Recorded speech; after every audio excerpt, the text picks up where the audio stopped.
Sir నమస్తే sir. నమస్కారం అండి. సార్ నిన్న పార్లమెంట్ లోపల రాహుల్ గాంధీ గారు నా మైక్ ఇవ్వట్లే అని చెప్పి 2-3 సార్లు అరవడం మీద జరిగింది. కానీ మైక్ ఆన్లే ఉందని చెప్పి స్పీకర్ చెప్తే కావాలని చెప్పి ఆయన ఆపుకున్నాడు. మళ్ళీ కెమెరాలో చిక్కిండు. ఈ విషయాలు కూడా ట్రోల్ అవుతున్నాడు. ఇప్పుడు దాని గురించి ఏం చెప్తారు? దొంగ దొరికిపోయాడు కదా, క్లియర్గా ఆ టైంలో నేను కూడా చూస్తున్నాను టీవీ. దొంగ దొరికిపోయినట్టుగా దొరికిపోయాడు. ఏదేమైనా కాంగ్రెస్ పార్టీ చేసినటువంటి ఆ రణఘోల ఇతను చేయించినట్టుగా ఫీల్ అవుతూ ఈయనే దానికి నాయకత్వం వహించినట్టుగా ఫీల్ అవుతున్నాడు మన రాహుల్ గాంధీ గారు. అనుకోనియండి, తప్పు వాళ్ళు చేశారా వీళ్ళు చేశారా పక్కన పెడితే, అసెంబ్లీ మన పార్లమెంట్లోకి వచ్చినప్పుడైనా కొంచెం జాగ్రత్తగా ఒళ్ళు దగ్గర పెట్టుకుని ప్రవర్తన చేస్తే బాగుండు. ఏవేవో మాట్లాడుతూ దొరికిపోయాడు. ఈవేళ అపాస్ పాలయ్యాడు. రాహుల్ గాంధీ గారికి వాల్యూ లేకుండా పోయింది. అయితే ఆ మ్యాటర్ ఏదైతే జరిగింది లోపల బయటకు వచ్చిన వెంటనే మీడియా వాళ్ళు అడిగారు, ఏదైతే మీరు AK-47తో కాల్చడం అయితే జరిగిందని చెప్పి మీరు చెప్పారు కదా, ఏమైందని చెప్పి అడిగితే అక్కడ నుంచి మళ్ళీ పారిపోయింది. అక్కడ మళ్ళీ ట్రోల్ అయ్యింది. ఇప్పుడు అక్కడ మాట్లాడడానికి ఏమీ లేదండి. వాళ్ళు నిరసన తెలిపారు.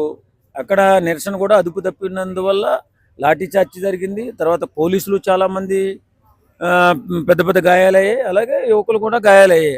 అందులో కొంతమంది చొరబాటుదారులు ఉన్నారు, అక్రమదారులు ఉన్నారు. దేశాన్ని నాశనం చేయాలనేటటువంటి విచ్ఛిన్నకర శక్తులు కూడా అందులో ఉన్నట్టుగా తెలుస్తుంది ఇప్పుడు మనం చూస్తుంటే.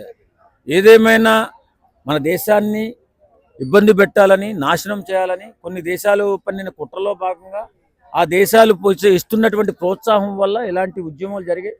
ఏదేమైనా పిల్లలకు మంచి జరిగితే అంతే, అది మంచిదే.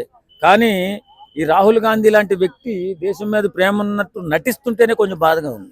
ఆయనకి దేశం మీద, యువత మీద ప్రేమ ఉన్నట్టు ఏం కనిపించలే. ఆయన వచ్చి పార్లమెంట్లో మాట్లాడవలసిన విషయాలు ఏంటి?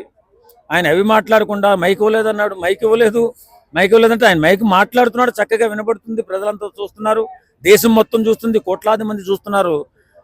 మళ్ళీ అతనే ఆఫ్ చేసి మైక్ లేదని చెప్పి అంటాడు. అయితే లాస్ట్ ఒక 5 months బ్యాక్ కూడాను కవరేజ్ ఎవరు చేయలేదు మన సౌత్ లోపల, తెలుగు స్టేట్ లో కూడా. ప్రధానమంత్రి గారి పైన అటాక్ చేయడం కోసం అని చెప్పి పార్లమెంట్ లో చూశారు. ఆ స్పీకర్ గారే మన వీడియో కూడా పెట్టారు 5 నెలల కిందట. అంటే కాంగ్రెస్ పార్టీ వాళ్ళు ప్రైమ్ మినిస్టర్ పైన అటాక్ చేయడం చూసారండి. ఏం లేదండి, ఇప్పుడు వాళ్ళకి ఫ్యూచర్ కనిపించట్లా. రాహుల్ గాంధీ గారికి ఫ్యూచర్ కనిపించట్లేదు. ఎక్కడా కూడా దేశంలో ప్రాతినిధ్యం వహించేటటువంటి అవకాశం కనిపించట్లేదు. ఏదో రకంగా గందరగోళం సృష్టించాలని, గడిబిడి చేయాలని. ఇవాళ ప్రపంచ దేశాల్లో ఎక్కడికి వెళ్ళినా భారతీయుడు అంటే ఓ రకమైన గౌరవం వచ్చింది నరేంద్ర మోడీ గారి వల్ల.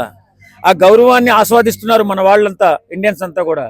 ఆ గౌరవాన్ని మొత్తం నరేంద్ర మోడీ గారికి వెళ్ళిపోయింది. ఆ పేరనే ఆలోచనతో వెళ్ళిపోయిన కాంగ్రెస్ పార్టీ ఏదో రకంగా దేశాన్ని విచ్ఛిన్నం చేసి మళ్ళీ 40-50 సంవత్సరాలు వెనక్కి తీసుకెళ్లాలని ఆలోచన చేస్తున్నట్టుగా ఉంది ఈ కాంగ్రెస్ పార్టీ కురువృద్ధులు. అలాగే ఈ యువకుడు కూడా ఆలోచిస్తున్నట్టున్నాడు. అది జరిగే పని కాదు. ప్రపంచం మొత్తం ఎంతో అద్భుతంగా మన వాళ్ళంతా కూడా ప్రపంచాన్ని చుట్టొస్తున్నారు.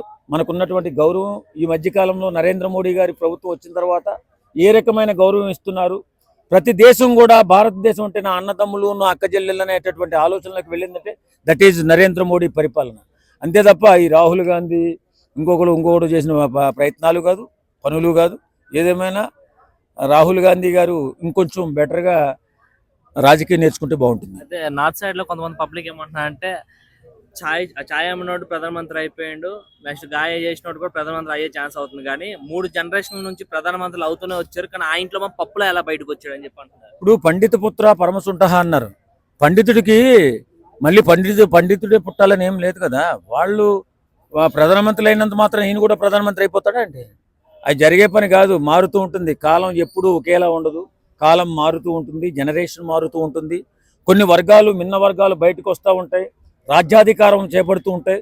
ఖచ్చితంగా తరతరాలుగా అనుభవిస్తున్నటువంటి రాజ్యాధికారాలు కూలిపోతూ ఉంటాయి. అంతే తప్ప నాదే రాజ్యాధికారం, మా తాతలు వేయలేరు, మా తండ్రులు వేయలేరు, నాకు కూడా ఇవ్వండి అంటే అది జరిగే పని కాదు.